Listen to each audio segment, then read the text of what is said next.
We're now live at the Never Again podcast series. We'll begin momentarily.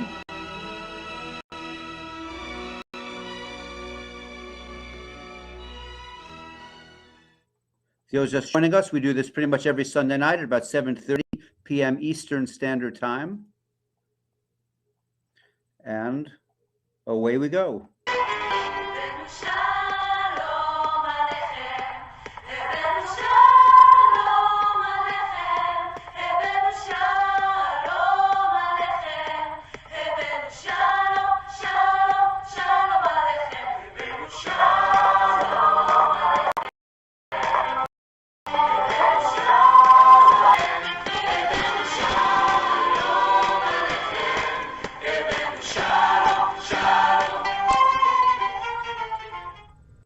Tonight's going to be a special show because we're also simultaneously, the Zionist Organization of America is doing their annual gala, and we have a feed from that. So later, hopefully, we'll be able to feed to y'all, Bennett speaking.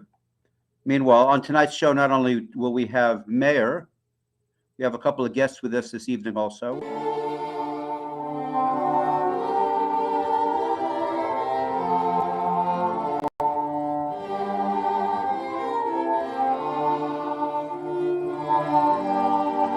We have joining us tonight Ron East, who's the publisher and founder of the JCA, which is basically Canada's Jewish voice for pro-Jewish, pro-Israel, and Zionism.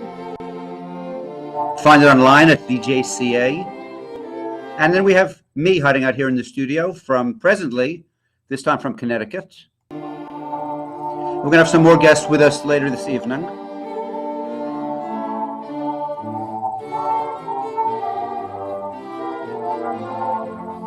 Ryan Belrose, proclaimed Zionist, works with Canada United with Israel. In addition to Calgary United with Israel. So tonight's episode is kind of a sad commentary indeed. But when we think about anti-Semitism, we have met the enemy and he is us. Tonight's episode will be about anti-Semitism from within our own ranks. You know, we often think about those terrorist groups, Hamas, Islamic Jihad, PFLP. These are the outspoken, obvious ones. There are some other anti-Semitic groups which are not quite so obvious. They're the groups who, in Germany in 1930, would have said, oh, I'm Jewish, but if I'm just a German first, then everything will be okay. And as we know, it wasn't okay.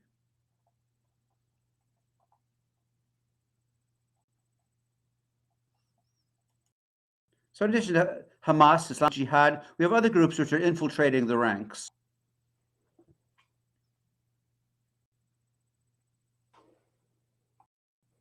Like If Not Now, J Street, and of course everywhere at the Neutral Carta,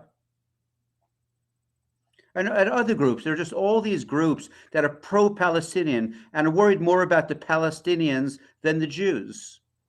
And that's what tonight's episode will focus on.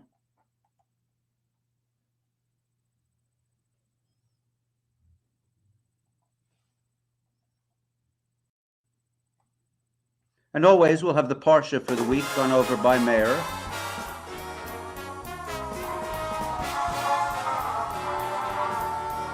Tonight's Parsha is Vayechi.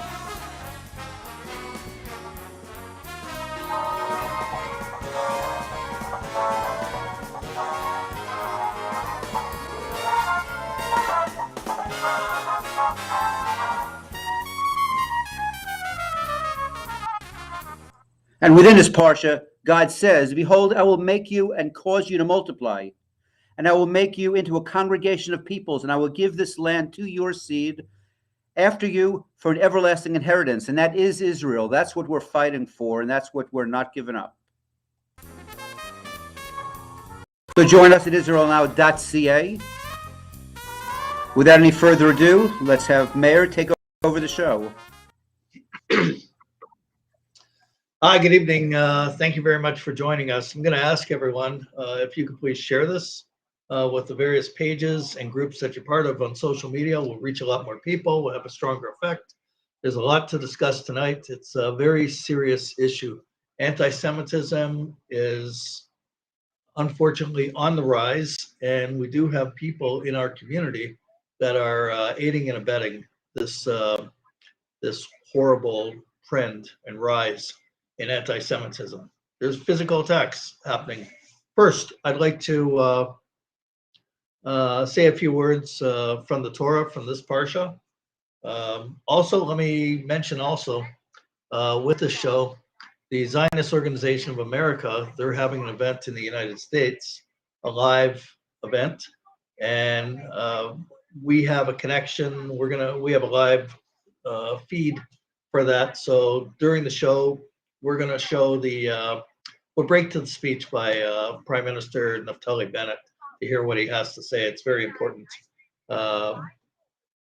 Great stuff is happening with Israel, but unfortunately in diaspora, we have serious problems. And let's get into the parsha right now, and then we'll get into the issues that we have to discuss. Parsha is called Be'echi, and it starts off. It says, and this is the last parsha, by the way, in Bereshis, in the book. And next week we'll start Exodus, Shemot. So it says, and Yaakov lived in the land of Egypt 17 years. The days of Yaakov, the years of his life, were 147 years. The question is obviously, why is it important to even say he lived in the land of Egypt 17 years? Well, probably because the obvious reason for a thinker out there is because the famine only lasted a few more years, and the remaining years, the majority of the years, then as he's in Egypt, he's in Egypt. And he obviously wants to go back to Israel. In fact, in this parsha, he talks to Yosef, and he says to Yosef, he realizes he's going to die. Jacob is going to die.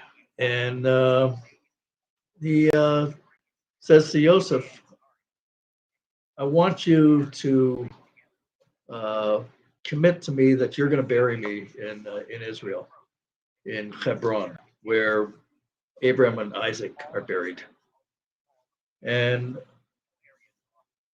Yosef answers in the affirmative, absolutely. But then Yaakov says, I want you to swear to me that you're going to do that. And that's important because further on in the Parsha, when Yaakov is on his deathbed, his sons are around him on his bed, and he's giving all his sons a blessing, final blessing. And the rabbis point out that God revealed to him, to Yaakov, a vision of the end of days. And it says that he didn't tell his sons what the end of days are going to be. He forgot. God took it away from him. And a lot of people spend a lot of time debating this. What's going on here? Why? How could he forget such a thing? It's very important. What was it that he was thinking? Well, let's just think for a moment. This is Yaakov. When he journeyed to Jerusalem and he lay down to go to sleep at night, a few parshas before, previous ones, he had a dream of a ladder and angels ascending and descending to Shemayim, to heaven. And when he woke up from his dream, he said, this is an awesome place. I didn't even know it. This is the gateway to heaven, the gateway to Shemayim. Such a holy place. That was Har Habayit, the Temple Mount. And now he's in a descent into Egypt, exile. It's obviously something a lot different than being in holy Israel, experiencing what he experienced when he saw that vision of angels ascending and descending the ladder of heaven. And he sees his sons enjoying life in Egypt. That the mission of the Jewish people according to the forefathers, was to establish a nation in the land of Israel. And here he is. The famine is over already, and he's spending the last years of his life in Egypt rather than in Israel. And it doesn't seem that there's a lot of interest in his sons to go to Israel. They're immersed in what's going on. As far as I see it, Yaakov understands that on the one hand, he's very comforted on his deathbed seeing his sons for the last time and blessing them. On the other hand,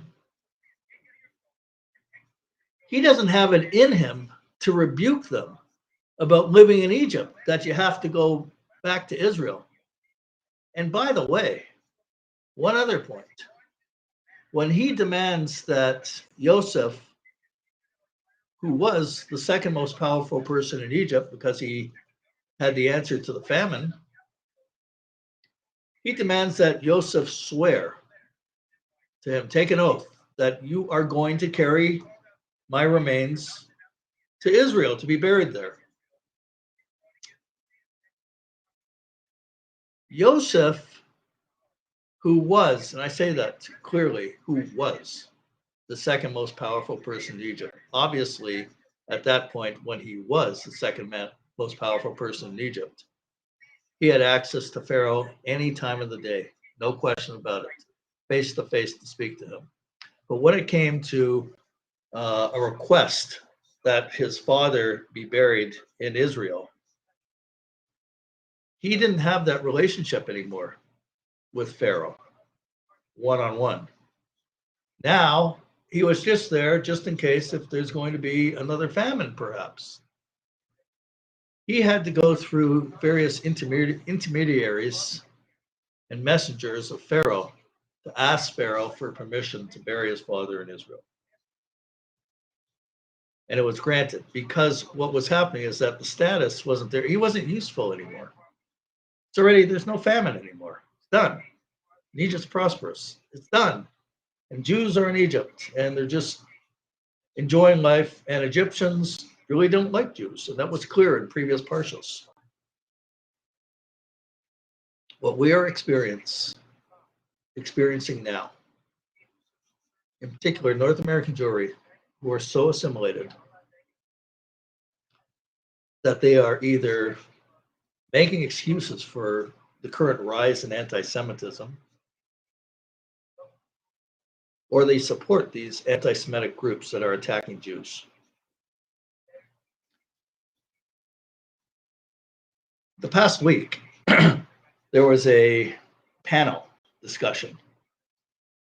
And Bernie Farber, who was the former CEO of the Canadian Jewish Congress, now at CJA, posted a comment about it. He was overjoyed that this panel discussion on anti-Semitism included a leader from CJA and a leader from the BDS, Independent Jewish Voices. He was overjoyed.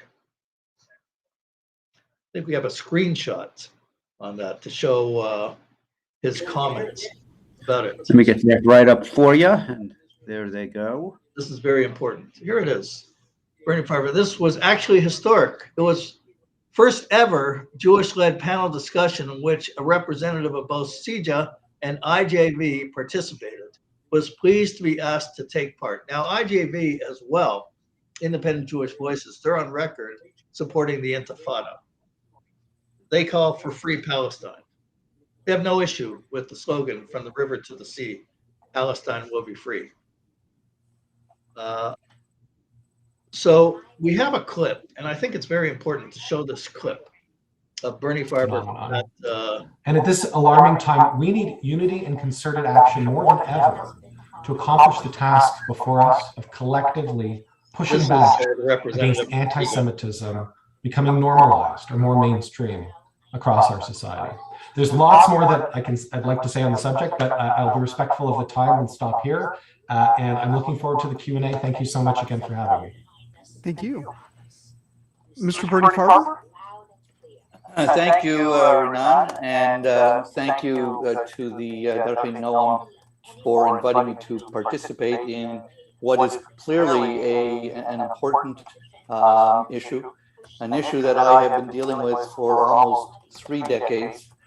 And I have to say at the very beginning that in the 3 decades, there have been titanic shifts in terms of how we understand anti-Semitism and how we view anti-Semitism. Back when I started at Canadian Jewish Congress, and people like Morton and others will remember this, and even before, we had one basic understanding and definition of anti-Semitism.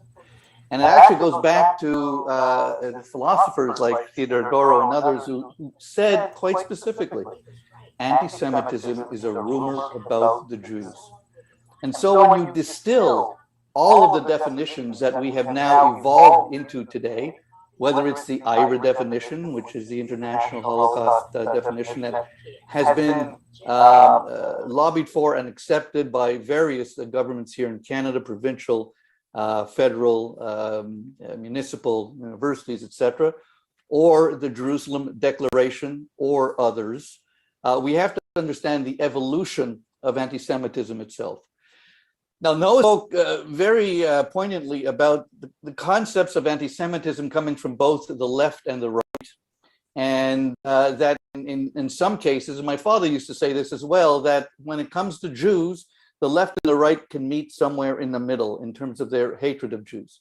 That is an experience that my father, who was a Holocaust survivor, had in Europe. But at the end of time, when one deals with how we need to identify anti-Semitism, what anti-Semitism should mean to Jews here in Canada, I take a very black and white look at this. For me, it's about what and who are walking into our synagogues and murdering us at prayer. The idea of deadly anti-Semitism in this country is almost unthinkable. And it wasn't all that long ago, just south of the border, where a neo-Nazi did walk into a synagogue, the Tree of Life in Pittsburgh, Pennsylvania, murdered 11 Jews at prayer, injured many more. And just a short time later, of course, we had other synagogue entries, et cetera, et cetera. We are dealing with deadly anti-Semitism coming from the far right. We are dealing with a form of political anti-Semitism coming from the left. There is nothing that can ever convince me that anti-Semitism only exists on one side of the scale. But one thing we do know, and this is what happens pretty consistently, what do we mean when we talk about anti-Semitism coming from the left? And what do we mean by when we talk about anti-Semitism coming from the right? Anti-Semitism coming from the left has all kinds of different strictures and branches. People, of course, are beginning to identify it in relation to the Palestinian-Israeli conflict, which I'm sure we're going to get into. But let us be clear. Palestinians have a right to their beliefs and have a right to their sense of actions and have a right to the discrimination that has been visited upon them by Israeli policy. They have a right to own those feelings, and they have a right to complain about it. They have a right to invest their time in demonstrating about it, just as we as Jews have the right to respond to that. When does it become anti-Semitism? When does anti-Zionism roll into anti-Semitism? And these are the questions that we have to answer. And of course, in specifically in the IRA definition of anti-Semitism, there is a clear statement that says that people have the prior right to criticize Israeli policy as long as it's done fairly and equitably, as one criticizes policies of any free and democratic nation. And so here in Canada, for example, I have been very vocal in stating my belief that Canada committed a genocide against First Nations people. I've been saying that since 2011, at which time the emails and the messages that I received were plentiful, to say the least. Today, when we talk about the genocide of First Nations and Canada's responsibility in it, it is accepted and understood. Nobody says I'm anti-Canadian for doing so. So we have to understand and find that balance. And that is very particularly on the left side of the spectrum. On the right side of the spectrum is where assaults, attacks, and even murder occurs because one is a Jew. Jew hatred on the right and on the extreme right leads to death. That's where it actually ends. And Noah actually mentioned the Canadian Nationalist Party. I think people here would be interested. It's a bona fide political party. That's a neo-Nazi party. It's accepted as a bona fide political party. So what does that mean? It doesn't mean that, less, what does it mean? 300 people voted for the Canadian Nationalist Party in the last election. Maybe you see that as a small deal, but let's understand this. The Canadian Nationalist Party has access to the Canadian voters list. That means that every one of you here that voted in the last last federal election is now on a list owned by the leadership of the Canadian Nationalist Party. And even if there are 500 people that voted for them, if out of 500, 50 of them are bound and determined neo-Nazis who want to get rid of Jews from Canada, you know where that leads to. So let me just sum up by saying this. Yes, there is anti-Semitism on both sides of the political spectrum. I accept that.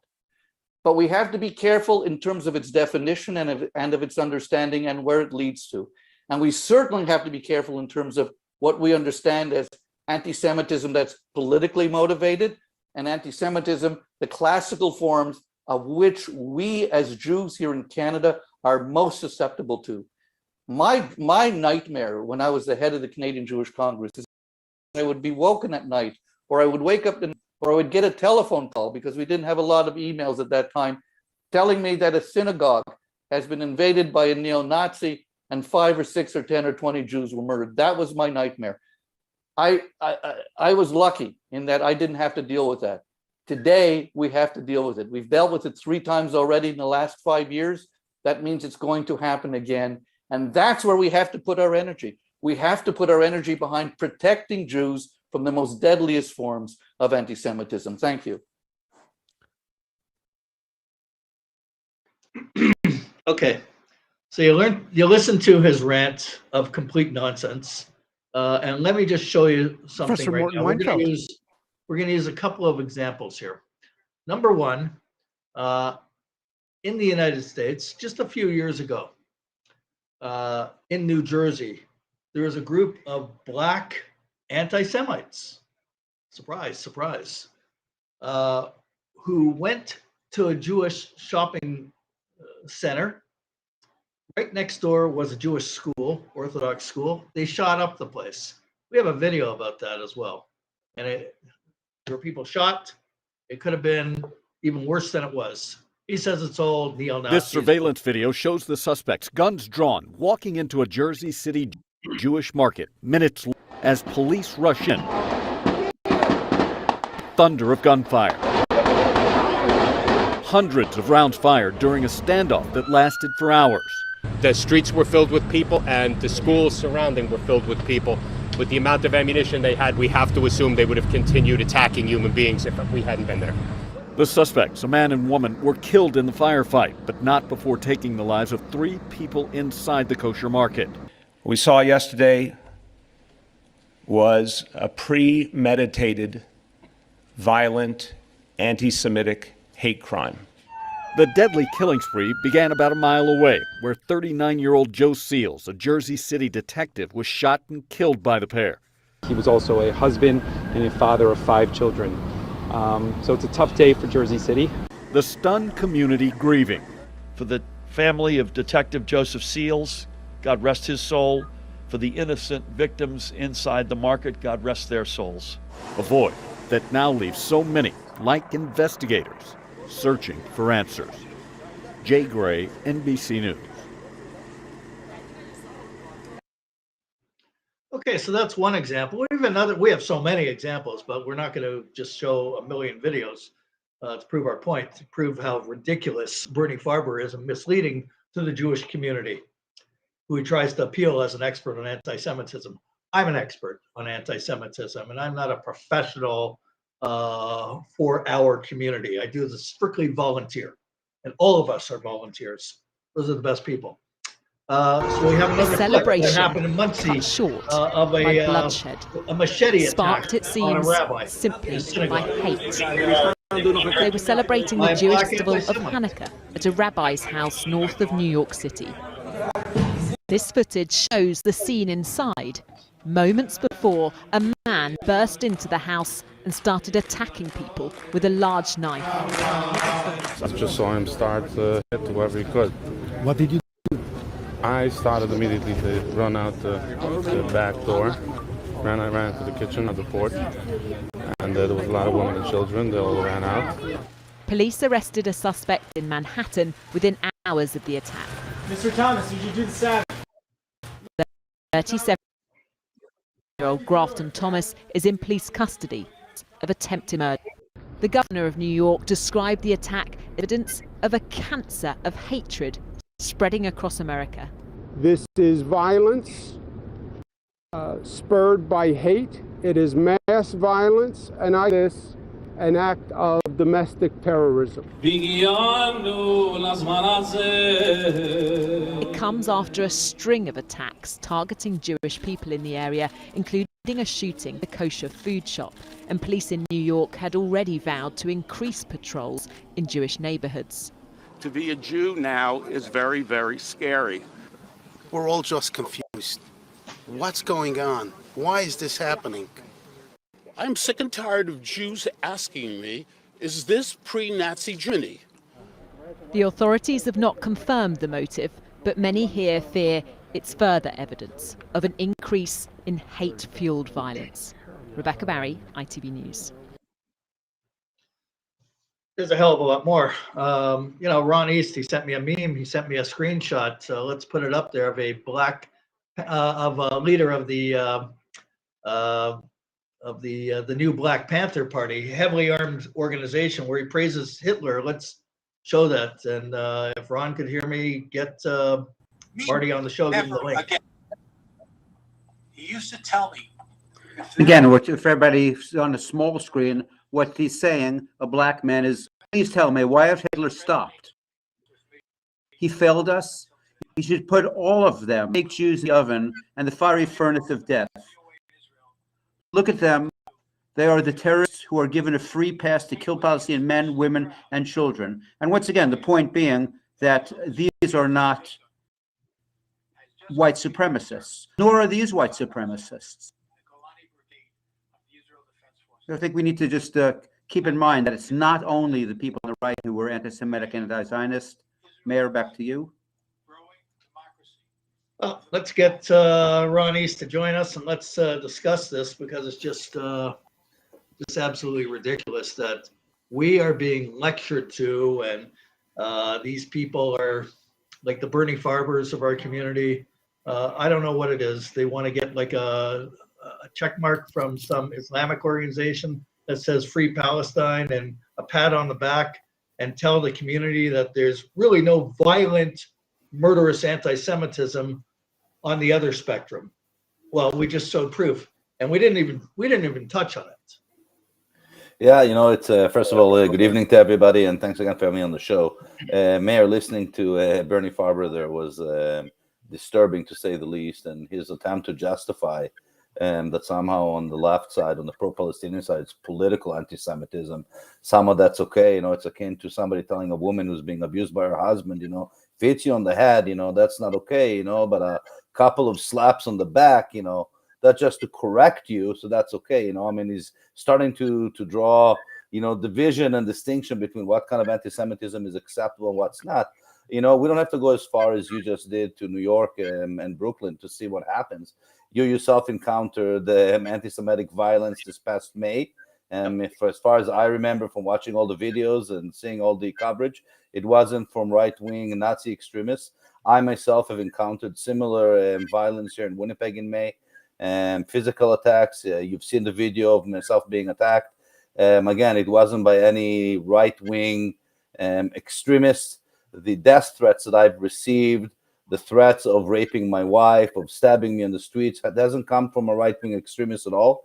It has all come from the pro-Palestinian left side of what Bernie Farber likes to portray as political anti-Semitism. And let me tell you, political anti-Semitism is as dangerous, as violent, and as deadly as non-political anti-Semitism. Just have a look at the 100-plus year history of political violence and political anti-Semitism from the Palestinian side. So if that for Bernie Farber is an indication of violence, then I'm not sure what is. And just to finish off, I have to tell you that he scares me more than anybody else, because he's a voice of the Jewish community. And when news media goes to him, when politicians seek his advice, and that's what he's telling them, and there's no wonder that anti-Semitism on the left, on the pro-Palestinian side at universities, at school divisions, on our streets and elsewhere, is being acceptable because he claims that it's not that bad. And by the way, I extended an invitation to him to come on the show, and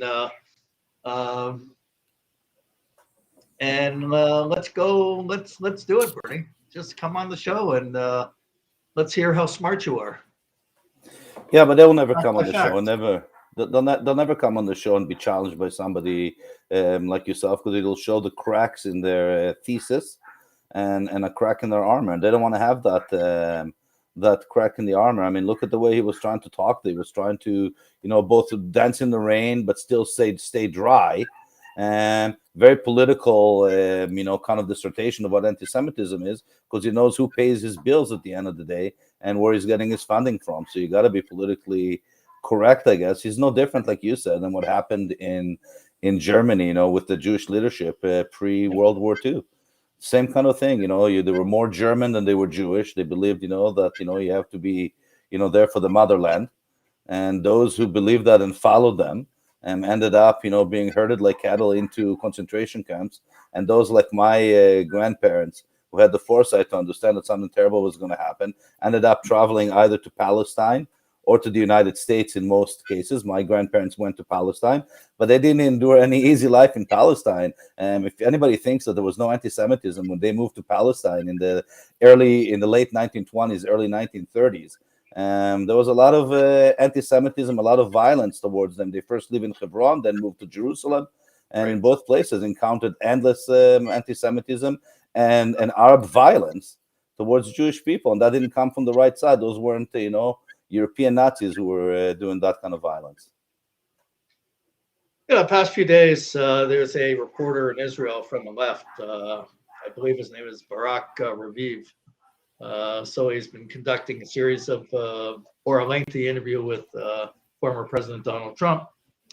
And he's giving little snippets of his interview to try to make Trump look like he's anti-Semitic. And, the one president that did more for the state of Israel than any other president in the history of the state of Israel, he goes after Trump. But this guy does have a history of being on the far left and attacking Netanyahu and attacking Jews who live in Judea and Samaria and on and on. J Street loves this person. For as far as I see, the past couple of years that I've been following J Street's Twitter feed, they reference this guy all the time. So one of the statements that Trump made is really interesting, really telling, actually. And he's not alone in saying it either. He says that American Jews either don't care about Israel. Now he's not saying every single one, because obviously, the ambassador to Israel, he's Jewish and he surrounded himself, Jared Kushner. But anyways, for the most part, American Jews either don't care about Israel or don't love Israel. And that's how they vote.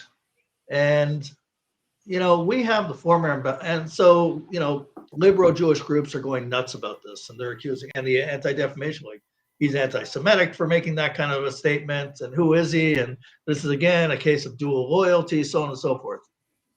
We have the former Israeli ambassador to the United States, not Michael Oren, after him. Dror. What's that? Doron. Which one is it? Not Danon. No, just the previous one that we had. It's on record saying that Israel does not have the same kind of support they used to have in the Jewish community in the United States, but with the evangelical Christians, they have massive support. It was saying to go after them. That's one. Number two, we showed a video of a prominent Reform rabbi from New York City who was speaking in his large Reform temple. And he was going on about in the Jewish community what kind of problems there are now. That he said a Pew poll showed that 20% of American Jews believe Israel is committing a genocide against the Arabs in Judea and Samaria or within Israel. So he said there's serious problems, and even in his own congregation, he faces tremendous problems. Now, that panel discussion that was before, the one with Bernie Farber and Noah Shack from CEJA and a person from the BDS organization, Independent Jewish Voices, it was put together by a Reconstructionist synagogue. And the Reconstructionist movement has, to a large extent, really embraced the BDS and is anti-Israel. So when Trump makes this kind of a statement, it's not in a vacuum, and it is reality, and we see it. And if the liberal Jewish community has such people like Bernie Farber to ignore that kind of anti-Semitism when it's going on, we're talking about guns, we're talking about so much, Jews being murdered. And in the clip that we showed about the rabbi that suffered from the machete attack, he eventually died. And it was done by black anti-Semites. So it's right across the board what's going on with violent attacks. White supremacists, neo-Nazis, black supremacists who hate Jews, or progressives who hate Jews, or Islamic radicals who can't stand Jews and want Israel completely demolished. That's where the violence is coming from. And we better recognize that. And both extremes, they do reach eventually a mutual understanding that let's target the Jews. Yeah, anti-Semitism doesn't have a political position. It doesn't go according to people's socioeconomic status or anything of that sort. Anti-Semitism is across the board. At one point it might be more on the right side than the left side. But what we've seen in the last, I'd say, 5-6 years, maybe even a decade, is a tremendous shift of anti-Semitism and more towards the left side, than it is on the right. Now, Mr. Farber might be very right on the fact that the violent encounters of anti-Semitism in Canada in the past might have taken place, by white supremacists. I would be concerned if he doesn't believe that violence is not going to carry over on the Palestinian side or the pro-Palestinian side. And again, you and I have been victims of that kind of violence already. And what starts with fists turns to knives and turns to guns and then turns to other more insidious forms of discrimination.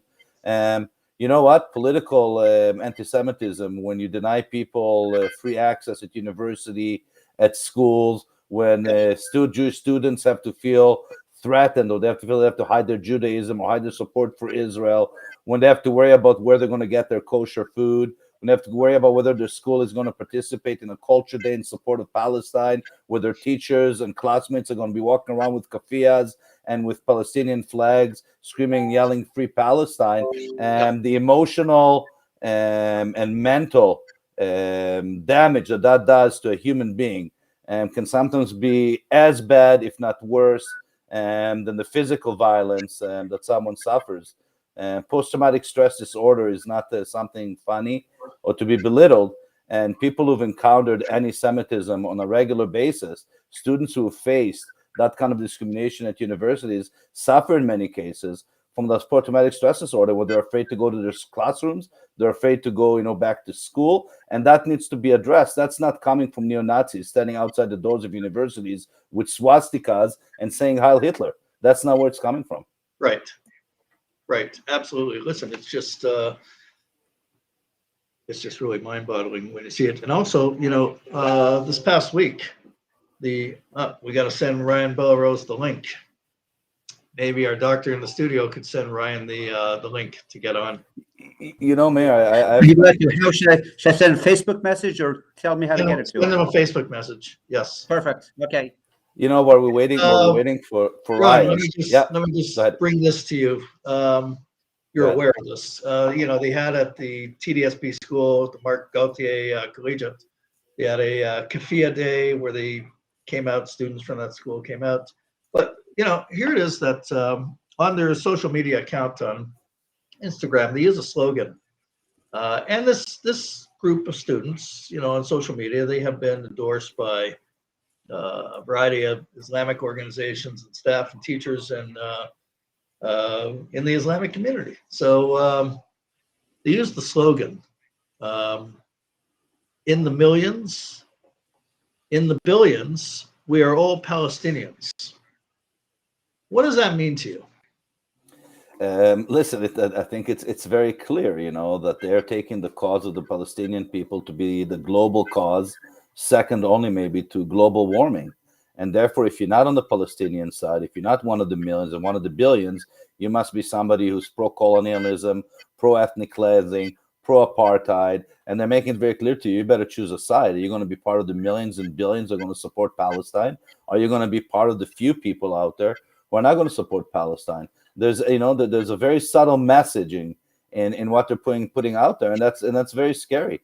I have to tell you, this was done during the Culture Day at the TDSB. And I'm assuming that the TDSB is made up of many cultures. I believe that Toronto itself has got 150 plus cultures that call Toronto home. It's amazing to me that the Palestinian cause is the predominant culture that needs to be displayed, in a public school in Toronto, especially after the reckoning that Canada has come through when it comes to residential schools and what was done in Canada to First Nations. It's just mind-boggling how they've also taken over the cause of the First Nations, and now everybody has to be in the millions and the billions pro-Palestinian. Yeah, it's like it's an Islamic cause that we have to get rid of Israel, and therefore anyone who's Islamic, join us, because this is a foreign entity. How could Jews have any kind of sovereignty in the Middle East? It's got to be dominated, controlled by Arab Muslims, and that's what my understanding is of that phrase. If it's different, maybe Bernie Farber could enlighten me and tell me how different it is, and just ignore it. Everything's cool. Everything's fine. Everything is not fine. I see that Marty has joined us, and maybe he wants to chime in here. I think he's on the phone. Am I correct, Doctor? No, because we don't have the phone hooked up. We just have. The doctor said Marty is on, and so is Ryan. So I'm wondering. We got Marty on. We got Ryan on. Whenever you want him, and I'll get off. Oh, get him on. Let's get into this. Once. Okay, come on. Anybody who's just joining us, we're gonna have Bell Rose, who we mentioned earlier, who's a Metis, who's a Zionist, and we have Marty Rose, who works with Ron. Okay, hang on. And there. Marty is my editor-in-chief and top researcher, and knows everything there is to know about what we're discussing today. Oh, and there's Ryan, beautiful Ryan as well. Yeah, I wouldn't go that far. I think Ryan knows a lot more about some of these things than I do. But this is what I get for trying to take it off.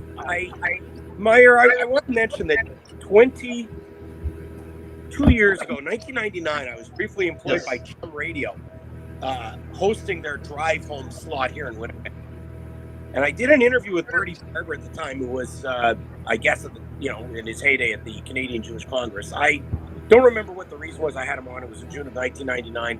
I've got that interview saved on a VHS tape, and I think I'm going to have to find someone locally who's got the capacity technologically for us to download that audio and see what he said 21 years ago, 22 years ago, and then compare it to what he's saying now. My grandfather was, as I mentioned on this program before, and as I've had reinforced through the having to clear out my grandparents' home. My grandfather and his father before him were not just ardent Zionists, not just active Zionists, but they lived and breathed Zionism. And in going through and preserving certificates in their honor. And my family was not big on awards. They weren't mockers by any stretch. It sort of explains the way I am. We didn't focus on that kind of stuff, on making speeches in that regard. My grandfather in particular is head of the Mizrahi Western Division, was an expert and persuasive fundraiser for Eretz Yisrael. And I don't understand, this Eastern obsession with Bernie Farber based on his old glories. He's very detached from the mainstream of Zionism today. Just from watching that interview and hearing his comments, I've got a few bones to pick with Noah Shack as well, CIJA, the organization that won't answer a question if their life depended on it. But this is very perverse for individuals like this to be presented to the Canadian public as representing any kind of mainstream thinking when it comes to the Zionist supporters in Canada. Oh, absolutely, absolutely. I want to bring Ryan up to let him know what we've been talking. You've been missing some of this, but we showed a clip of Bernie Farber. There was a panel discussion where he was with somebody from CIJA and somebody from the BDS, Independent Jewish Voices, and he thought it was wonderful. He posted, "It's wonderful that CIJA and this BDS group is talking to each other on the same panel. This is historic for the Jewish community." Just and then he went on and on and on when he gave his 5 minutes, where he said, "Violent anti-Semitism comes from the right. Words and slogans are from the left. No violence from the left." And we showed a clip.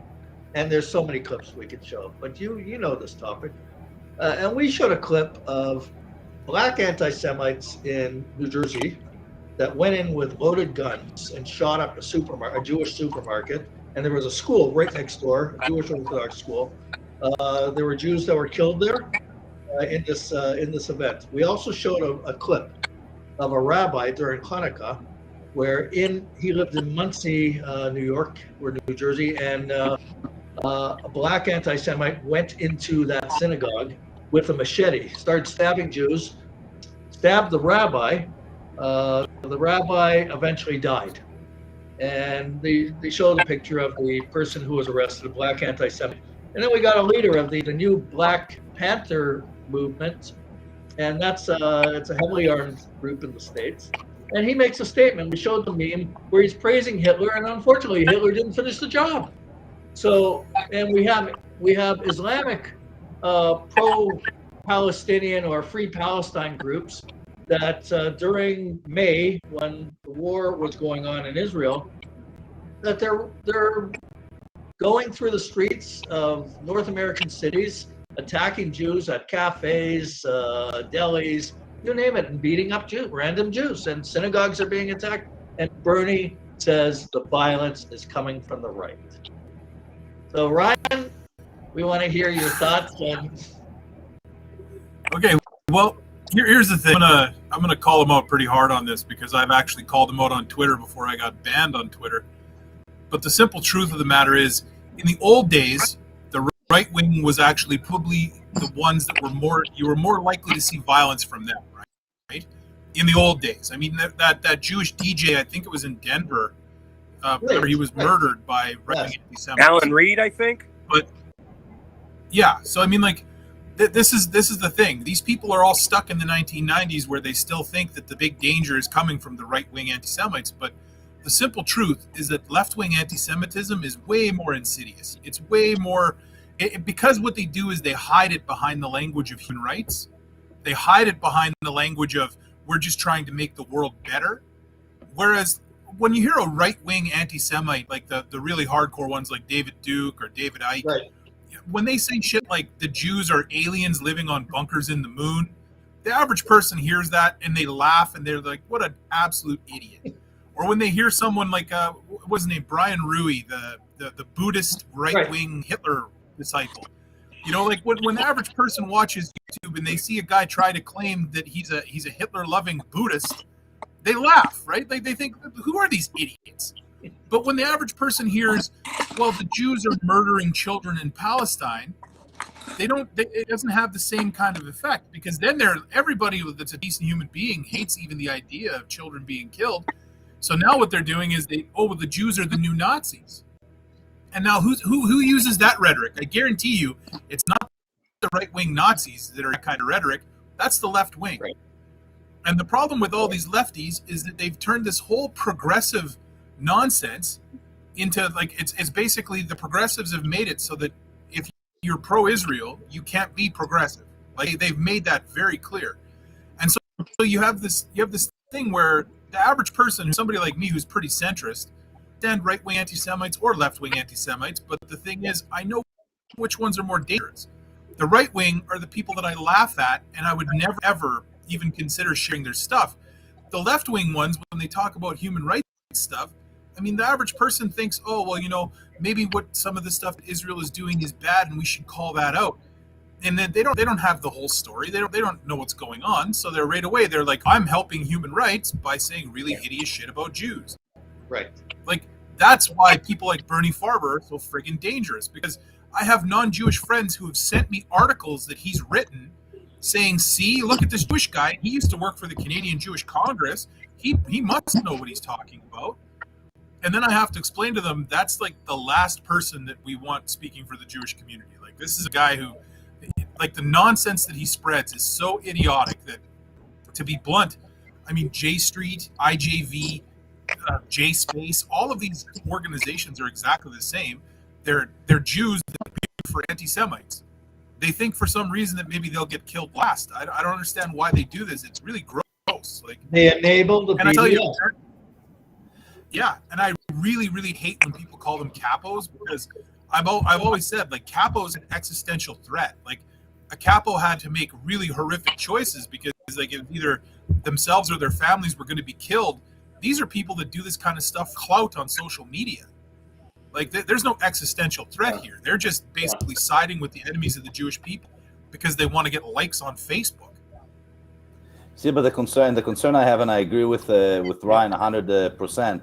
The concern I have is then you have, you know, organizations such as CIJA, you know, who, despite what everything Ryan says, and I agree with Ryan 110%, then are welcoming an opportunity to sit in a formal forum that is considered to be a Jewish forum, according to Bernie Farber. Look at this, first time ever in our Jewish community.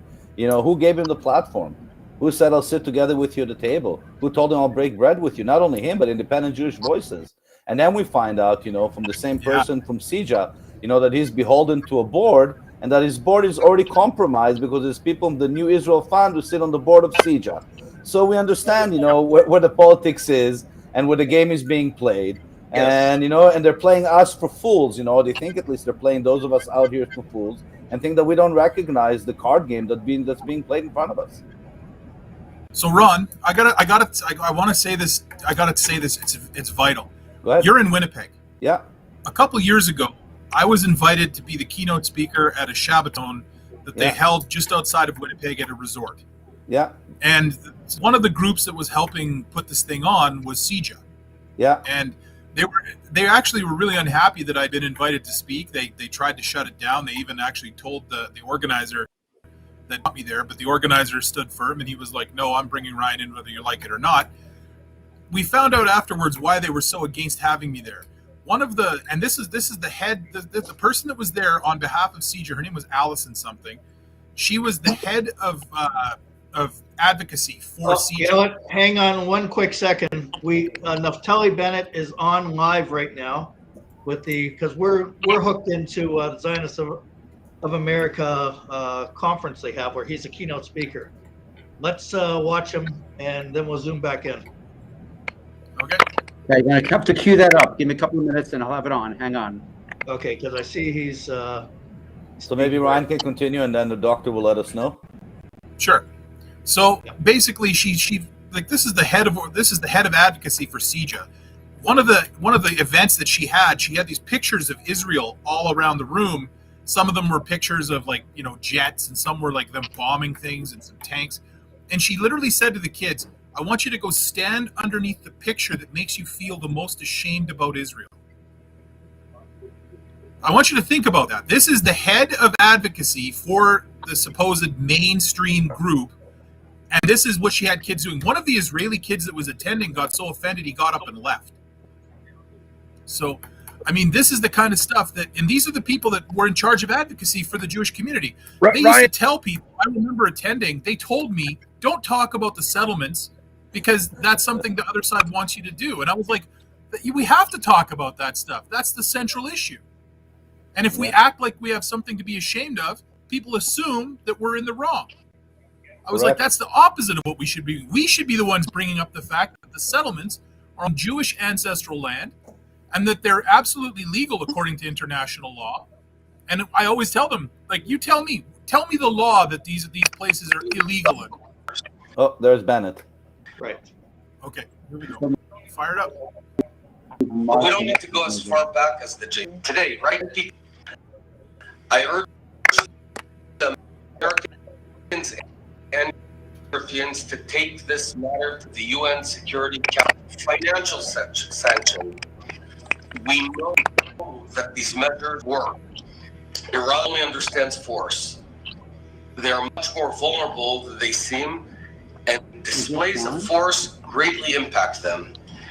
At the end of the day, though, I have not and will not hesitate to act, even alone. As in any other dictatorial, oppressive regime, many of Iran's victims are their own people. While the people of Iran suffer from poverty, the IRGC are sending unimaginable amounts of money to fund their Lebanon, Iraq, and Syria, and of course in Gaza and Judea and Samaria. All these places rapidly became failed states, a fact directly attributable to Iran. Gaza is no different, with Hamas and Islamic Jihad destroying any hope of prosperity for the people living there. When Israel uprooted over 8,000 Israeli citizens and left Gaza in 2005, the Palestinians have chosen to turn the enclave into Singapore. Nothing was stopping them. Yet here we are, 16 years later, with thousands and thousands of Hamas's and Islamic Jihad's rockets targeting Israeli civilians. I will never, for the sake of a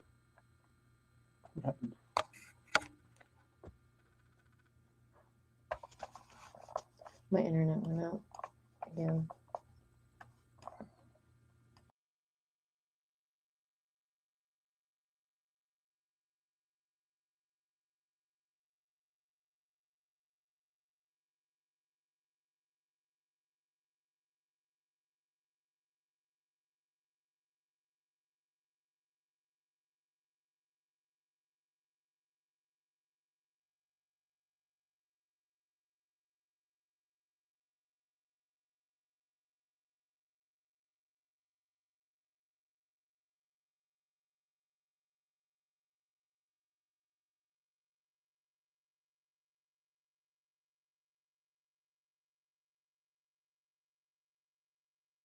defeated the Delta variant and did so without even 1 day of lockdown. We didn't close one business or close one school. We kept Israel going. Israel's economy is now growing at a staggering pace of 7.1%. In the first half of 2021 alone, Israel's unicorn community has grown by 24 companies. This is happening because people everywhere believe in the bright future of the Jewish state. Israelis are a resilient people. Having friends like you allows Israel to succeed in the optimal conditions, and we're truly grateful to have you on our side. Just as you have our back, we have yours.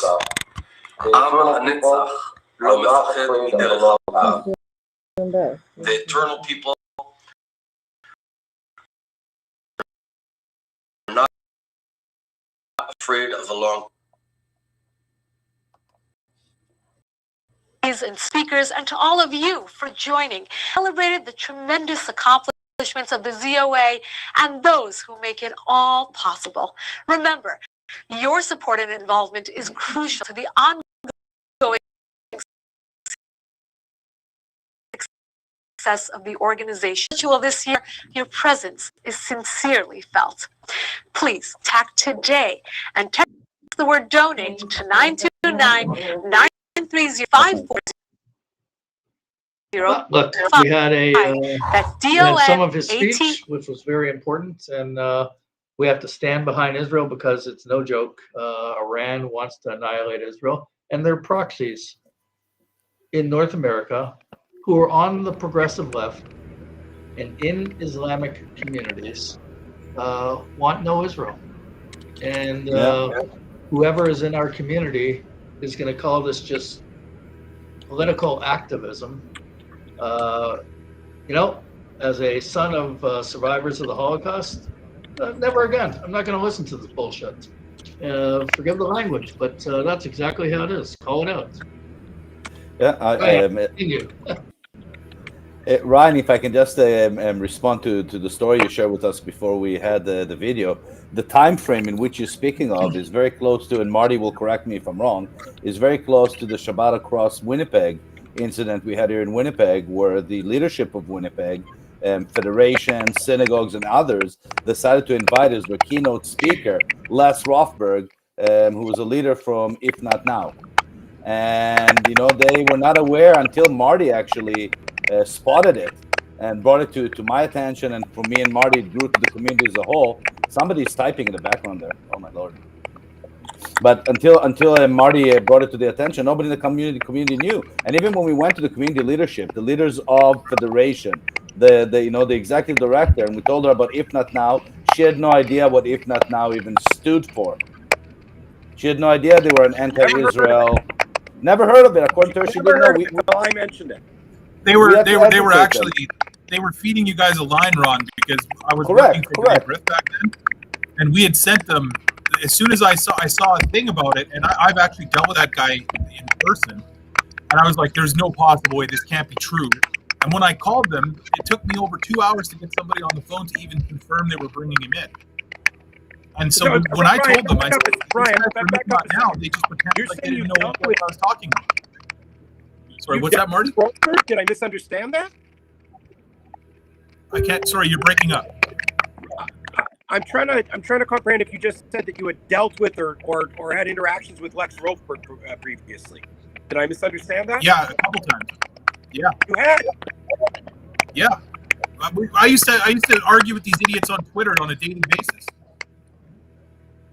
And so when he got booked in for Shabbat across Winnipeg, you contacted the Winnipeg authorities? Yeah, we actually sent an email through the League for Human Rights to the Federation in Winnipeg. Incredible. And I said, like, what the heck is going on?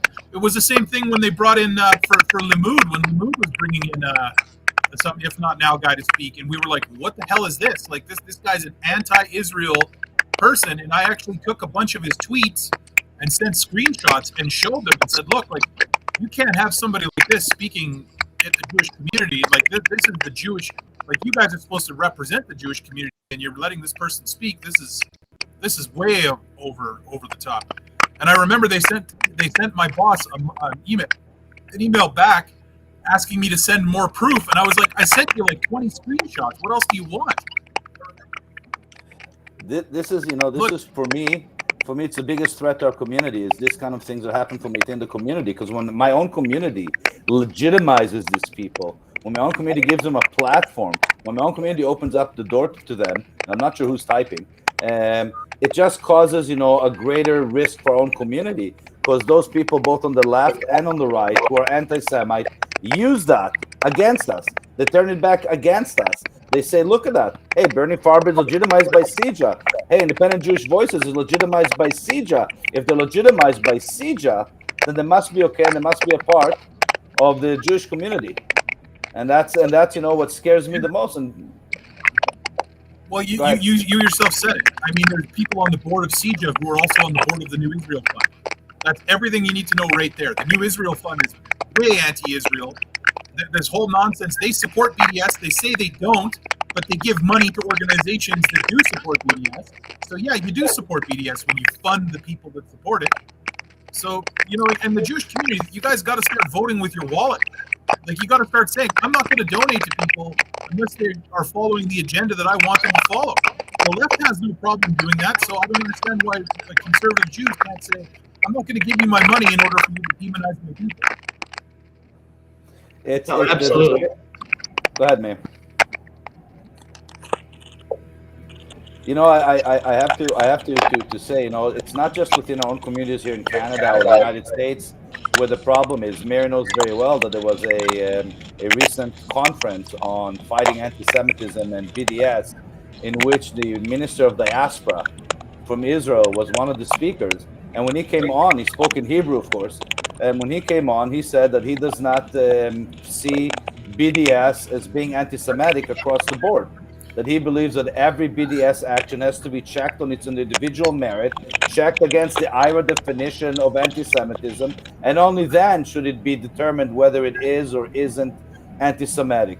This is the Minister of Diaspora who's supposed to look after our well-being as Jews in the diaspora who are suffering from the direct results of BDS, both politically, economically, for places that have BDS people outside their doors, education-wise, when it comes to universities and schools. And then he sits there and says to a conference that is global in nature, because everybody can see it, that in his opinion, BDS is not necessarily anti-Semitic. So now if it's a minister in the government who says something like that, you know, it makes very difficult the job of those like yourself, like me, like Meir, and others to then combat that, because they just go back and say, if a minister on the Israeli government says it's okay, who are you to say it's not okay? And that's the issues that I have and the problems and concerns I have, because he's looking through a very small prism, and he's looking through a left-wing agenda because he's from the left side of the political spectrum of Israel, but because of the makeup of the government, he's getting a position of power and influence. And that position of power and influence is hurting our communities outside of Israel. 100%. I think, like Meir and I actually talked about this a while back. I brought up the fact that, like, you know, a lot of these ministries in Israel, they're inept. Like, when you look at how they dealt with the Mohammed al-Dura situation, they just thought that if they ignored it, it would go away, and it became one of the most modern blood libels ever. Like, and it was horrific. Like, there's still people that spread that as if it was true, and it's been categorically debunked. But the Israeli government themselves didn't fight it. They were like, oh, we'll leave it be. It'll go away. They have to understand this stuff doesn't go away. And the danger in BDS has never been that they're going to manage to get a few idiots to boycott Israel. The danger in BDS has always been that it legitimizes anti-Semitism. Every single place where they bring up BDS, they have a rise in anti-Semitic incidents. Every single campus, they have a huge rise in anti-Semitic incidences whenever they bring up BDS. And the thing is, the pro-Palestinians know it, and they're totally okay with it, because they might say that they don't like anti-Semitism. We all know what they really believe. Absolutely. No question about it. It's alarming. Meir, do you have anything you want to add to that? Well, I mean, it's just as clear as day. There's absolutely no question about it. The BDS, that is the new anti-Semitism today. And anyone who enables it, you're an anti-Semite, and that's about it. You know, we could use the term, but, you know, maybe modern day capo, whatever. You know, you don't like the term capo?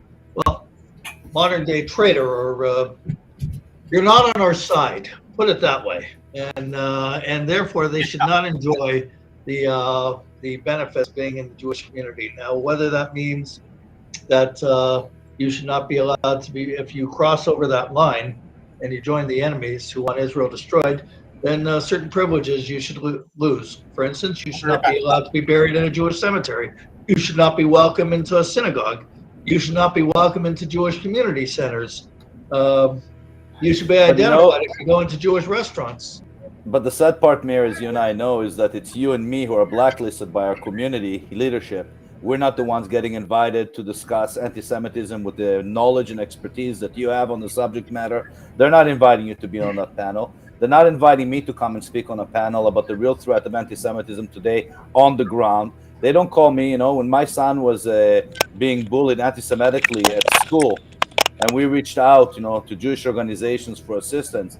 B'nai Brit, you know, in the periphery, tried to give us some advice. But in the end of the day, it was left to us on our own to fight this battle. There was nobody of a community organization that had its full weight behind us, you know, to support us in our battle with the school. And that made me realize for the first time as a parent the failure of our community when it comes to educating our kids and providing our kids that sense of community, of pride, of knowing that when you're going to face anti-Semitism in your school, whether in college, you have a phone number you can phone, you have a person you can reach to, and you know that immediately you're going to get that support, that you're going to get the community coming out and standing with you. Nowadays, you have to fight on your own. The community doesn't come out. Listen, I told you that already. On May 15th here in Winnipeg, when our flags were burned, when we were physically assaulted, not a single Jewish organization came out and said this is unacceptable. This shouldn't be tolerated. On the opposite, they went out of the way to say these people, these pro-Israel people, these people that are standing with Israeli flags. What they said, these people are not part of our community. So they're sending a very clear signal to the community where the community is heading. And the community is not heading in a pro-Israel Zionistic way. When you send lawyers after pro-Zionists, when you send emails to news media and telling them, listen, these people don't belong, they're not part of our organized community. There's no other way to read the message that you're sending out to the community. And then I hear things, for example, like CIJA being already infiltrated by the New Israel Fund. You see the events that are happening at Federation here in Winnipeg with Les Rothberg. Later on, this past Hanukkah, bringing in, a performer to perform for our community who's a vile, self-hating anti-Semite. A man who calls Israel a murderous country, and then this guy gets to perform in front of our community. I mean, what is going on here? Yeah, look, obviously what we're talking about is serious problems in the Jewish community. But at the same time, I also believe the community, to a large extent, feels overwhelmed and intimidated by the rise in anti-Semitism. That said, I don't believe a lot of the community places blind faith in community leaders such as CIJA. I don't believe it. I know we have a larger Jewish community in Toronto than what you have in Winnipeg and that. And I know whenever I go out shopping, for instance, in the Jewish community, there's a Sobeys store that's right in the heart of the Jewish community in Thornhill. When I go there, I can't tell you how many people come up to me and appreciate that I'm speaking out. And I walk into any synagogue and the same thing. I have people coming up to me that I don't even know who they are, and so appreciative of everything. So I know that fear factor and the understanding that there really is a threat there, and that many of these people in our community who did have a parent or grandparents that, because of the Holocaust, suffered. And that's why this show is so important, to get the information out there, and people share it, and people talk, and there's a pulse. So but we need to get the people from Sobeys and from the deli and from the kosher store, not just to come up to you at the store and shake your hand and tell you what a good job you're doing. This is not that poet society. Action needs to be followed. Deeds I'm not putting out there. I need a pat on the back or anything like that. I'm just telling you. But I'm saying if people don't see CIJA as a legitimate voice, why we're allowing as a community to CIJA to continue being seen by the greater community as our legitimate voice? If we as a community no longer trust in what they have to say and how they support us and then how they protect us, why are we allowing them as a community to continue playing that role? That's the question I have, and that's the thing I'm trying to figure out. Why as a community are we not rising up and saying, needs a change, and there needs to be a change. Everybody understands we need a change. And you're saying the same thing. People come to you at the stores and stuff and support what you're doing. We just need to get a movement that's beyond just perhaps if I was doing it full time and I went on major fundraising drives, that'd be something. Like we linked into the Zionist Organization of America, and the leader of it is Mort Klein, and he's been saying tremendous stuff for quite a few years, but the Zionist Organization of America at one time was very tiny. And Mort Klein, does it full time, and he worked with a number of dedicated people to really get proper funding where you could really elevate it. I don't think it's really that difficult to use that model, that template, if there would be people doing it full time. Because really, what CIJA does, it's just pathetic. And I mean, we put information out, social media, and other people do, and there's a grassroots there that are sending emails and letters, regarding TDSB and so on and so forth. It's not, there's no backbone from CEJA. I'll tell you a quick story of just recently, just this past week. You know of the newly established JewishFaculty.ca, another organization run by independent Jewish voices, to fight not anti-Zionism, not against Israel, against the IRA definition. I mean, this is how obsessed they are with the IRA definition. Right. So, okay, fair enough. They have this this faculty, Jewish faculty that comes up. They put a Zoom that you and me have to bear through. Yes. So Marty and I, and Marty's no longer on because I think it was his phone that was causing the problem, but Marty and I received an anonymous email from somebody in the community who says that he's reached out to Federation concerned when he saw the list of the professors on there, and he identified, I think, half a dozen or so professors from Manitoba, and he lists the professors, so and so and so and so and so and so and so and so, and then he asks Federation a very simple question: do you have a dossier on any of these people? Do you keep track of any of these people? Do you keep track of their tweets, their social media, the articles they write, the events they participate in? Do you have anything that when these people rise to this level, what do you have to counter them? And the response is nothing. Because they don't participate. That's not important to them. The safety of the community, understanding and analyzing who the threat is, either A, is not important to them, or B, is a skill set that they don't have, because what they care about is from one fundraiser to the next fundraiser. And fundraisers aren't leaders, they're fundraisers. And what you touched on, Ron, with these professors, is that there is information about other professors that I'm aware of, other people are also aware of, from York University, for instance, that if there would be a Jewish student with a shirt supporting Israel, that he would be severely punished, embarrassed in the class. Now, when you're a university student, you want to get your marks. You want to pass. There's no nonsense there. You're paying to go, and you want to finish and get on with your career. That level of intimidation. Now, when you talk about this list of this so-called Jewish faculty network, you could put money on it, a safe bet that they're doing the same level of intimidation to students, Jewish students who support Israel. And if you want to get your marks, you keep your mouth shut. And unfortunately, and that's it. One other point about the so-called Jewish faculty network. There was a controversy. There was an anti-Semitic book that was in Indigo bookstore, and also in the Toronto Public Library as well, which we were on top of it, but there's other people obviously that were also involved to try to get it stopped. And the book eliminates Israel. There's no Israel as far as the Middle East map goes, according to this book. And it's a children's book, so it's very dangerous getting into the hands of children. The so-called Jewish faculty network retweeted from a BDS group how disappointed they were that Indigo bookstore removed it. Yeah. Jewish faculty network.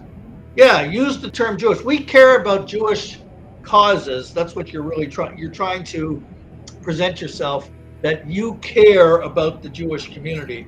But a book eliminating Israel, there's no Israel, and there should not be an Israel, and there should not be a Jewish state, and that of any size, and that kids should be taught this. This is what you retweet, that you're disappointed that Indigo removes it. This has to be exposed. And if it's professors that are into that Israel must be eliminated,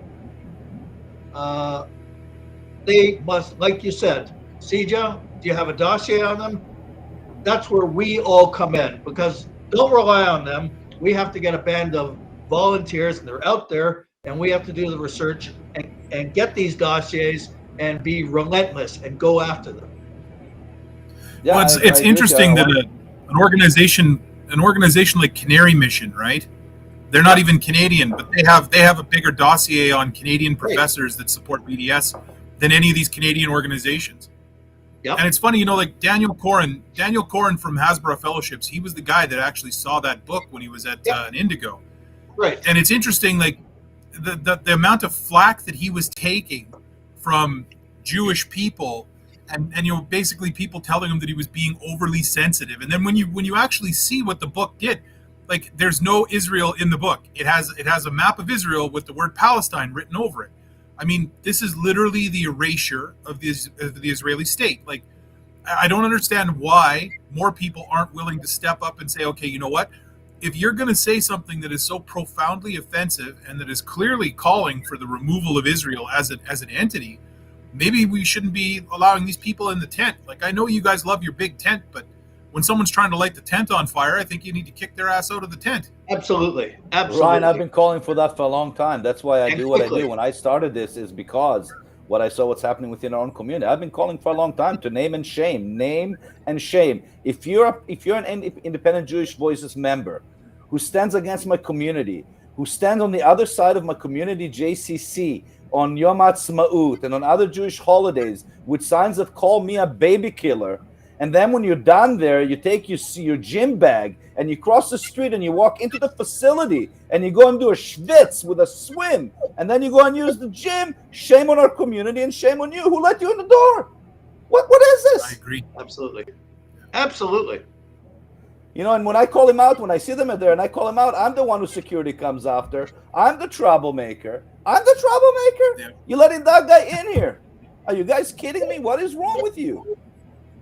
What is wrong with you? And that's what I do every day. Mayor something doesn't like how hard I am on the community from time to time, but you got to call him out until we clean our own closet. But I agree. Until we clean our own closet, you cannot go outside and expect somebody else to clean their closet. You got to clean your own house, and we got to do it. It's a tough job. It's not easy, but we got to call him out. You would not allow your uncle, who's an anti-Semite, to come and join you for Christmas dinner. You wouldn't allow your uncle, who's a pedophile, to come and be babysitter of your children. Why are you allowing Jews or self-haters to be part of our community? I don't get it. Don't get it. Right, 100%. And you know what? Look, from CJAS, Shimon Fogel, he wrote an article, I think a few years ago, about Passover, that anyone from IJV, Jews who joined the BDS, they're not welcome at his table. So he wrote an article, a clear article about that. And therefore, why would CJA this time around, with Noah Shack, be part of a panel on anti-Semitism that included the BDS, pro-Intifada, Independent Jewish Voices? Politics and who's sitting on the board, the right? simple truth, Meir. Yeah, the simple truth is that CJA has been co-opted by the New Israel Fund. Like, at this point, if you haven't figured out by now that the New Israel Fund is anti-Israel, and I think most of us have, then we have a real problem. And these people from CJA, they refuse. They just put their heads in the sand and they make excuses. Oh, well, no, New Israel Fund's not that bad.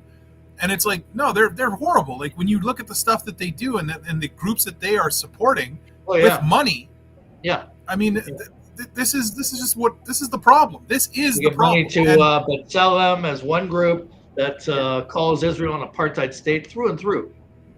Adala, Trua, all those different works.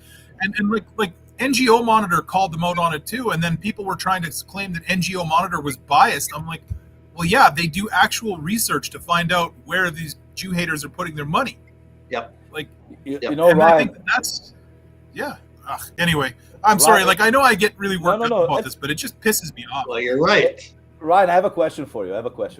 Okay, you've attempted to start a business recently. You know, you attempted to look at bringing, bison meat, kosher, all the rest of it. The reason I'm saying that is because you have to look at your investment, and then you have to look at the return on your investment to see if it's viable. Because if you're going to spend X amount of money, you're not going to get the return you need. You're not going to run the business. If you look at CJA, $11 million comes into their coffers, on an annual basis, from donations, funding, grants, whatever. The return on investment should be measured by the rise or decline of anti-Semitism. Should be measured by the rise or decline in violence in our community. Should be measured by the safety of our community. That's what they need to be measured by nothing else. And they failed on every one of those measurements. But yet they continuously get funded to continue and fail and fail and fail again. If they were an honest business, they would be out of business. They'd be broke and be and be out. Yet on a regular basis, they continue to get funding and they don't bring the results that need to be brought. And when you bring that up, people tell you have to be quiet, don't say that. don't air the dirty laundry in our community. But those are the problems. Those are the things that need to be talked about. How are we spending $11 million? Who's accountable for that? The problem is they try to be too many things, right? Like we've talked about this ad nauseum. Advocacy and government relations are diametrically opposed. When you're doing government relations, you're trying to build a relationship with the government to get them to do what you want. When you're doing advocacy, you're trying to make them uncomfortable to get them to do what you want. Now, at both ends, you want them to do what you want, but the truth is, when we do advocacy, we're drawing attention to things and we're trying to affect change. We're not trying to be friends with them. Now, the problem with doing government relations is you have to be friends and you have to build a relationship. And look, I'm not going to lie, CJA does do some good work. Like some of the missions that they send, like my friend Shelley Faintook, she used to take people to Israel, like native people. That was really good. Some of the government stuff that they do, that's really good.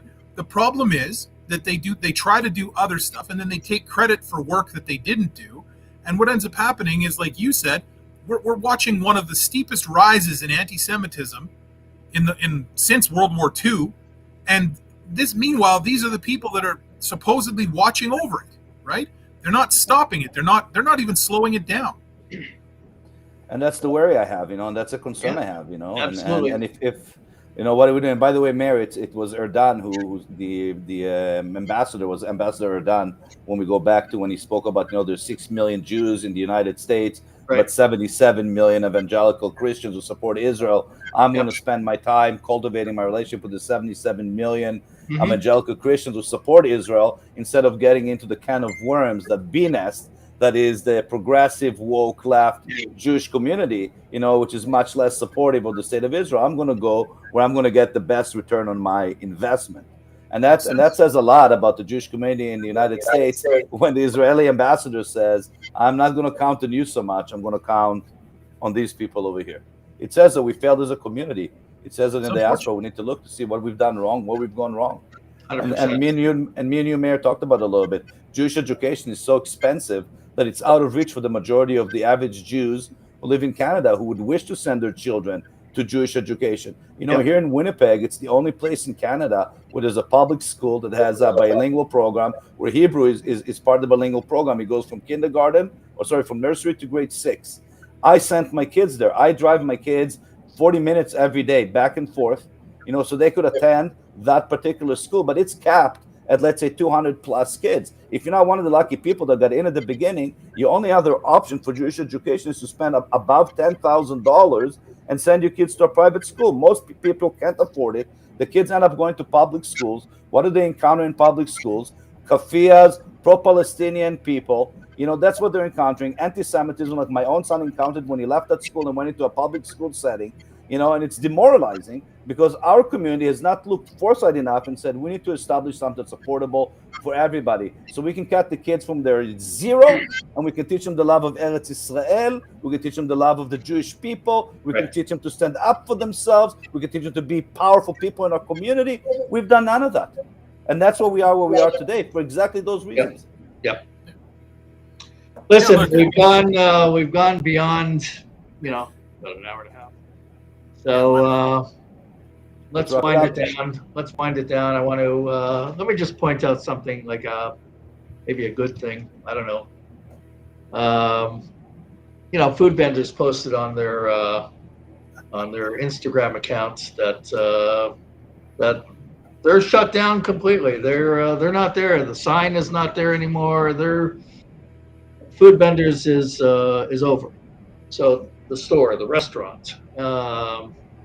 And the main problem that the community had with that facility, restaurant, we call it that, is the signage that they put it out on social media, no Zionists allowed or something like that. And our community took it.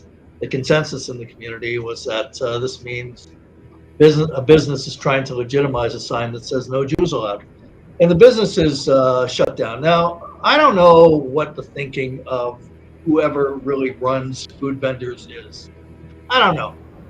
I mean, maybe the thinking was that if I really put it out in your face anti-Israel rhetoric, BDS slogans, all that, the most extreme of the extreme of it, that who cares about your rank and file customer? Because the BDS is going to swell with all their supporters to this establishment.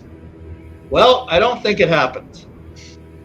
I don't think it happened. If it did happen, the place would still be around. So, I did see from some organization, what's it called? Canadian Defenders for the Scaris's group goes in there and purchases. You know the story. Go ahead, Ron. Firaz cost her money. I'm going to say she closed part of him. If you remember when he went in there, he grabbed an orange juice and he grabbed some other drinks, and you and I went right away, looked what the cost would be of those drinks, and I think he gave her $5. So for 3 drinks.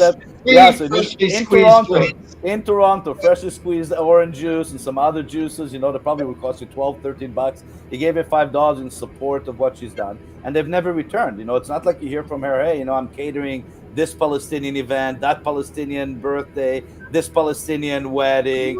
Nothing. I would say, okay, business makes, you want customers. If the BDS is swarming there, or they're ordering for their parties and their events and all that, food from food vendors, and I'd say, there was some kind of, I could understand the thinking behind it then, but Listen, she lost her business. She tries to claim she lost her business because she was pro-Palestinian, but she herself, in a tweet back to me, mentioned that she's been pro-Palestinian since 2013.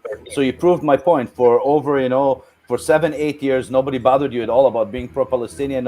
It's when you decide to become anti-Semitic that you started having a problem. It's the Jew hate that costs you your business. It's not your pro-Palestinian stance. And that's what people need to understand. It's anti-Semitism that we fight. We don't fight pro-Palestinian causes necessarily. It's when they become anti-Semitic, when they become anti-Jewish, when they become anti-Zionist, anti-Israel, that's when we step in. But we all believe that a child who's malnutrition should be fed. I don't think there's a debate from anybody here, on the board here. Right. In any case, we should wrap up. Just gotta add that it didn't help when she posted a sign that said "fuck the police." Correct.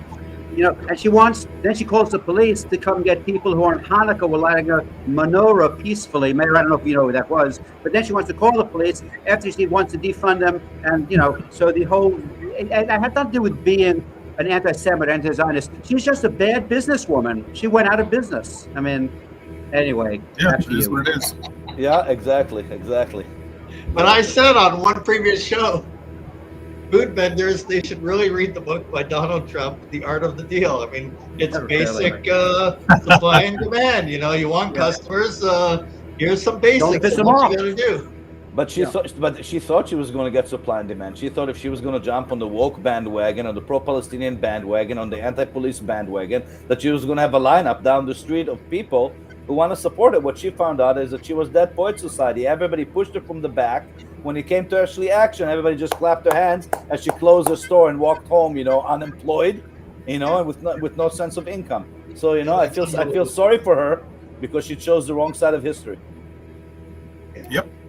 Just what can you say about it? It's pretty basic. Nothing much more. You set up a business, you want customers. How do you get customers? Yep. It's sad. Get woke, go broke. Yeah, that's exactly. Well, wokeism or anti-Semitism is socialism of fools, right? So there you go. We're dealing with a lot of fools. Anyways, listen, guys, I want to thank everybody for being with tonight. Final words from, let's say, Ryan, go ahead. Final words. Go ahead.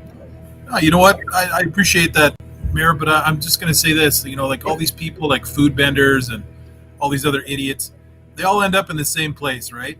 Irrelevant. So, let's look on the bright side. Let's we do get wins. We get wins because we have a lot of passion and we fight for what we believe in, and we're the good guys. So I'm not too worried. Like, at the end of the day, there's always going to be these idiots. There's always going to be people attacking Jews, and we'll just keep doing what we do and keep fighting back. And you know what? More and more people see that what we're doing, and they see what we're doing, and they see that we're the right people to be standing beside. So that's how I feel about it. Thank you.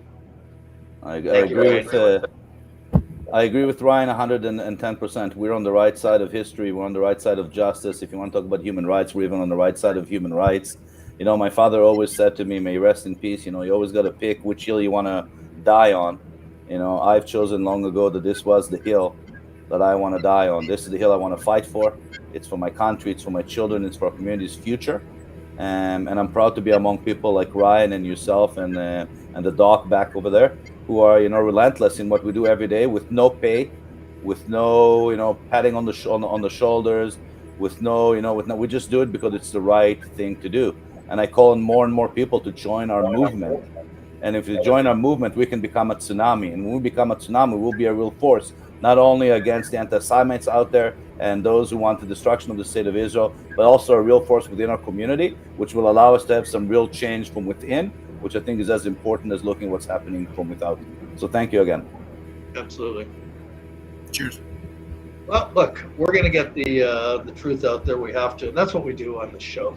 And you know, a lot of people share our show on different platforms. It's amazing. After a night, it's the YouTube channel is shared, the Facebook page is shared. You know, it's great. We reach all kinds of people. We have to continue to do that because of this. Number one, it's just the right thing to do.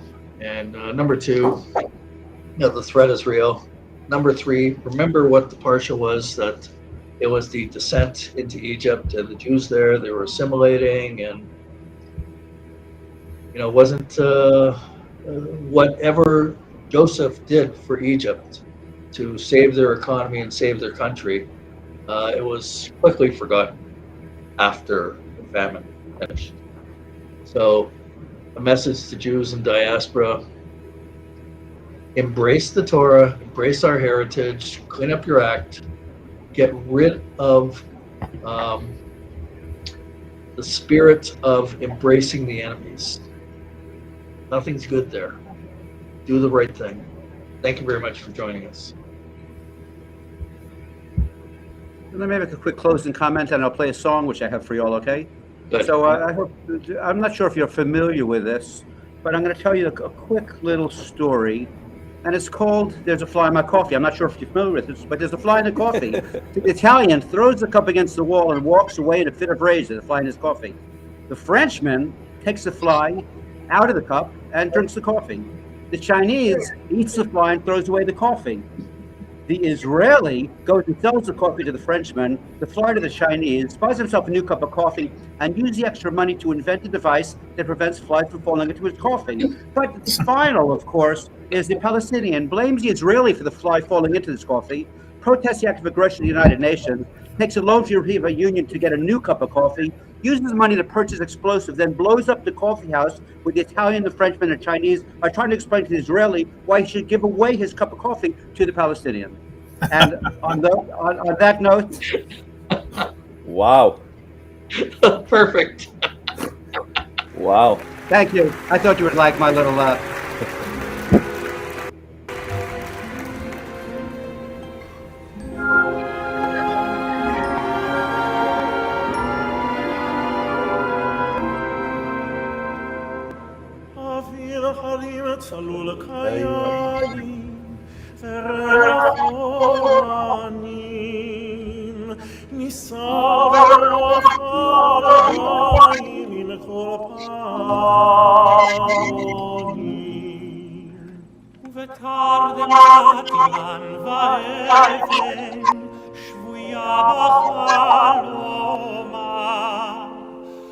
העיר אשר בדד יושבת ובליבה חומה, ירושלים של זהב ושל נחושת ושל אור, הלא לכל שירייך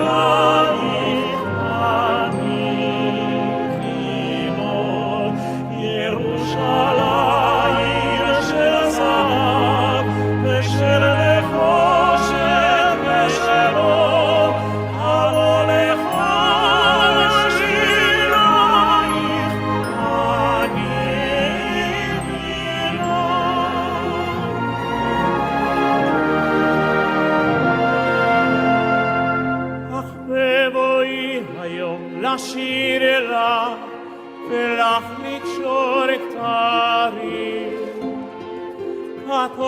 כי מצעיר בנייך ומאחרון המשוררים.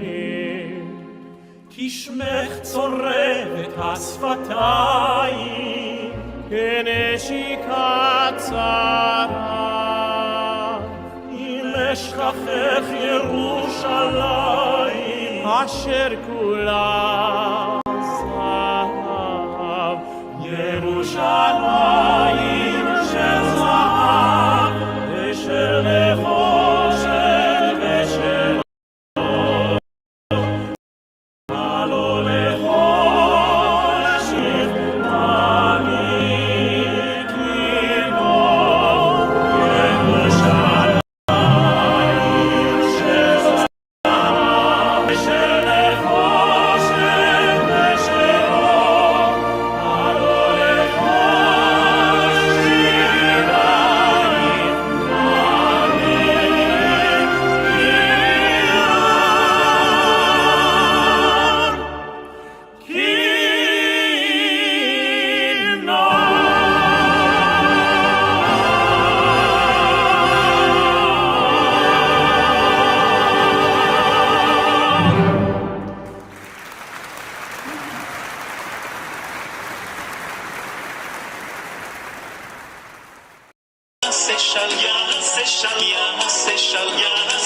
Shalom Aleinu.